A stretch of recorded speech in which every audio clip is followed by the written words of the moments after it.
Tell me about it, Ron, the spider lily. It's a swamp plant down along the southern states, and also it goes way down into Central America and also down in the Amazon, so it gets around a long, long ways there on it. It's a swamp plant? Surprises you with those spider-like flowers there on it. I like it. Got that little skirt around on the inside of it there, all in the inside of the flower there. Yeah. With the petals all connected to it. That's really neat. I think it's related to the Peruvian daffodil. Yeah, it looks kind of like it. Mm-hmm. He likes them, huh? Yeah, he has a good time with those. Really boy, I've looked at him today. He's getting to be a big coon. Yeah. He's just amazing. He's pretty used to me now. Yep. His mother had taken actually a little piece of skin off of him trying to carry him when he was a baby, I think, on it. And he's got that little bit of I see it. On that one side there. He's taking a whiz now. Uh-oh. A little sprinkle. He just kind of squatty down and that's good him. But I'm going to have to cut some of the leaves off too on it, so they're going to look really butchered this winter when I do that on it. And of course, those stems could be cut into multiple sections. They'll root easy, Ron? Yeah, they root very easily. These stems could be cut into multiple pieces, on it. Like look at this one here, comes from way over here on it, and just whack those up. And so I'm going to be tossing some over the bank there, I think. Well, don't do it, Ron. We'll rescue. Yeah. You got the rocks down and everything. Yeah, I'm keeping on going down here now on it. You're going to go all the way down with the rocks? Right. It'll go all the way down to the bottom there on it. And so. Oh, it looks good. And all the shredded, it's going to look kind of ratty for the rest of the fall here, but then when the seeding comes up fresh next spring, it will flatten out on the top of the fiber, and so it'll work out really, really well on it. But it used to have just kind of a nasty little trail down here, and now it's going to be very, very nice, I think. You really got spots up there for prairie grass now, or prairie plant. Yeah, right. And normally I would be taking that 4-tine scratcher and tearing it up, but if we could do that rototiller, that would really work out well there when we get all of our seed ready to roll there in the late fall, when we get all of our seed together there, and then rake it in there a little bit on it. And so. Yeah. Seen it like that before? Well, it's multiplying like everything. I think it's going to be almost a plague down there. But where's that one from? That one I got in a nursery, and I think it's the one from Europe that they're fighting out east on it. And they're banning it now. I've seen this one up on the river, the St. Lawrence River, way up by Toronto. And it was on a busy highway, so I couldn't stop. But they are fighting it out east now, and they're fighting it up in eastern Canada there too on it. Then there's that delightful golden willow back there. You can see it through the weeping willow. Yeah, I can just see it through there. And it's really a beautiful tree. It's great. That's from. That's a recent addition? Yeah, from Joseph Brower up in Duluth there on it. Oh. And you can actually see that golden maple from the kitchen. Oh, but not from here. But not from here right now on it. But eventually it will show up there on it and doing it too. So. Right here on it. Little white pine? Yeah, white pine.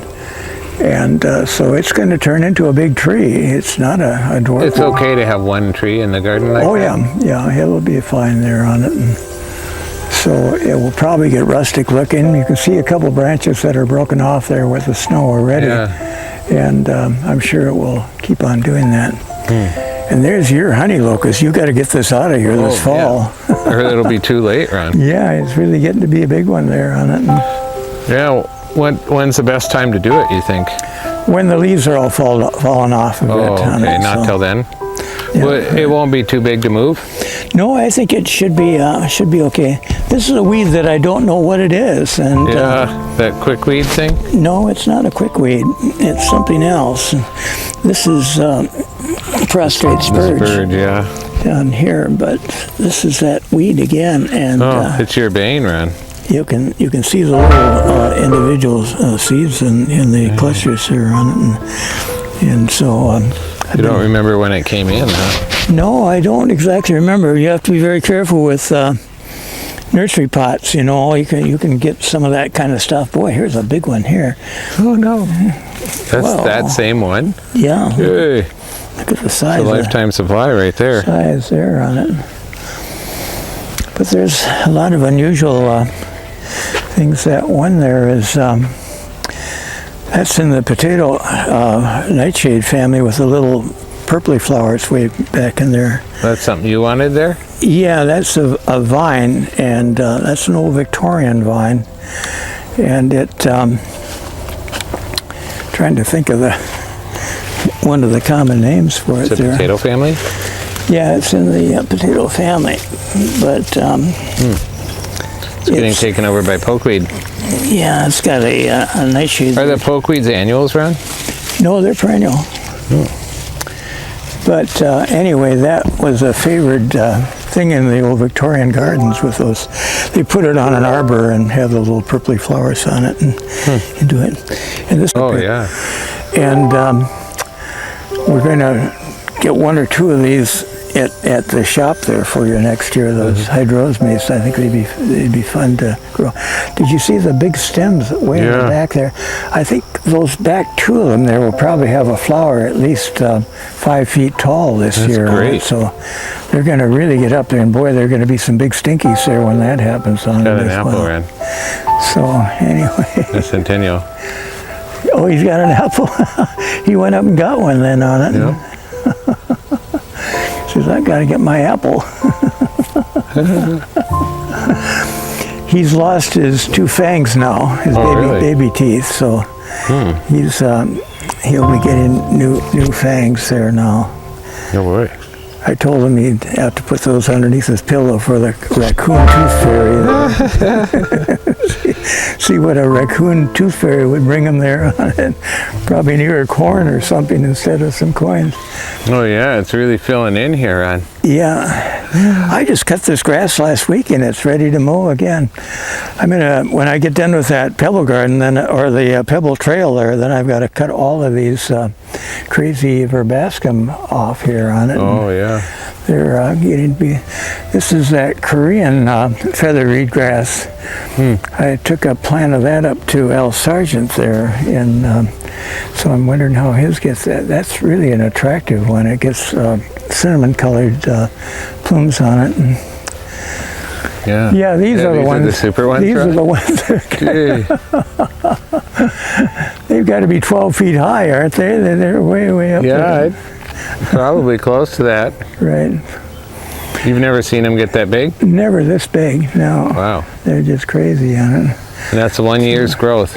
1 year's growth from seed, yeah. That's amazing on it. They're quite a thing. That's an interesting golden glow. That's from up on the Michigan Peninsula. It's evidently from England to the miners up there in the Michigan Peninsula. Yeah. And normally they grow a double form of it, but this is a single form, and you can see the wild one way over there with the petals petals hang down. Yeah. They call it the green coneflower there on it, and that's native in our area. Golden glow. Yeah, we actually collected a real cut-leafed one. We got that real cut-leaf one down in southeastern Minnesota, remember? Yeah. And so I got that down by the canoe landing, and it'll be a little bit of a variance from this one on it. Because that's been for a long time, too. That's a good name for it, pineapple lily. Yeah, they get that top like a pineapple on it. That's a bulb? Yeah, I have to dig those up. They're native of Africa. Oh, yeah. I could hear the drums. So, yeah.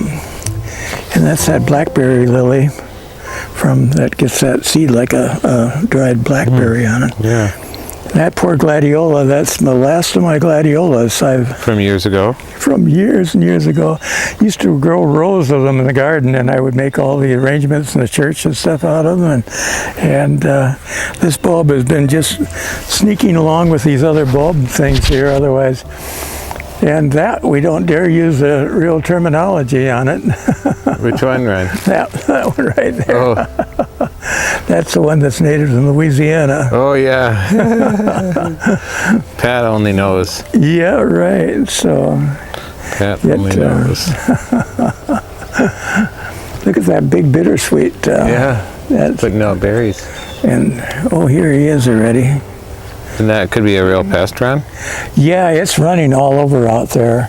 You can see vines of it going up in the bushes back there. Oh yeah. Way, way back in there on it. It'd be good to start out in the wild. That'd be wonderful on your ash trees out there. Yeah. Come on, Ringo, we're going to the house.